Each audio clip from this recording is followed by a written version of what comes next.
អ្នកទាំងអស់គ្នាច្បាស់ជាធ្លាប់ឮមកហើយពាក្យថា alien ដែលយើងចង់សំដៅដល់មនុស្សឬជីវិតដែលរស់នៅភពផ្សេងខុសពីភពផែនដីចុះប្រភេទសត្វ alien គេចង់សំដៅទៅលើអ្វីសត្វ alien ជាសត្វដែលបានផ្លាស់ទីពីកន្លែងដែលវាធ្លាប់រស់នៅទៅរស់នៅក្នុងតំបន់មួយផ្សេងទៀតដែលពីមុនមកវាមិនដែលរស់នៅទីនោះទេសត្វឬរុក្ខជាតិខ្លះមិនធ្លាប់មានវត្តមានពួកវានៅក្នុងប្រទេសយើងទេប៉ុន្តែបច្ចុប្បន្នយើងឃើញមានវត្តមានរបស់ពួកវាហើយចំនួនរបស់ពួកវាកើនឡើងពីមួយឆ្នាំទៅមួយឆ្នាំការធ្វើការបំលាស់ទីបានតាមរយៈកត្តាធម្មជាតិនិងកត្តាមនុស្សជាដើមប្រភេទសត្វ alien ផ្ដល់ផលប៉ះពាល់យ៉ាងធ្ងន់ធ្ងរដល់ជីវៈចម្រុះដើមដែលនាំឲ្យប្រភេទសត្វម្ចាស់ស្រុកធ្លាក់ចុះនិងអាចផុតពូជផងដែរពួកវាក៏អាចរំខានដល់ប្រព័ន្ធអេកូឡូស៊ីបណ្ដាលឲ្យមានការខាតបង់សេដ្ឋកិច្ច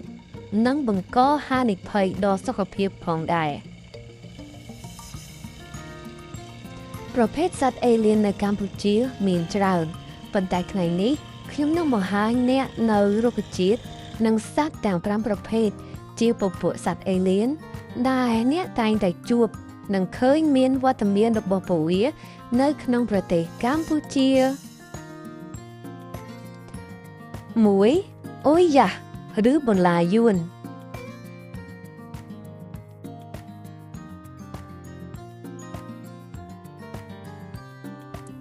2កំប្លោក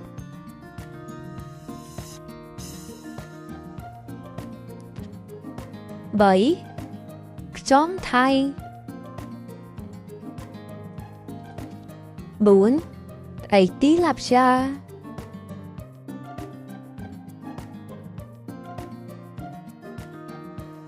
5ត្រីតុកកែបងប្អូនមានដែលកត់សម្គាល់ឃើញទេថាតើពពួកសត្វ alien ទាំងអស់នេះ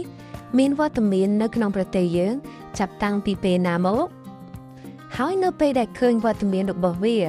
តើធ្វើឲ្យមានបំរែបំរួលអ្វីខ្លះនៅក្នុងធម្មជាតិបើបងប្អូនស្គាល់ប្រភេទរុក្ខជាតិនិងសត្វ alien ដទៃទៀតដែលមានវត្តមាននៅក្នុងប្រទេសកម្ពុជាយើងសូមជួយ comment ខាងក្រោម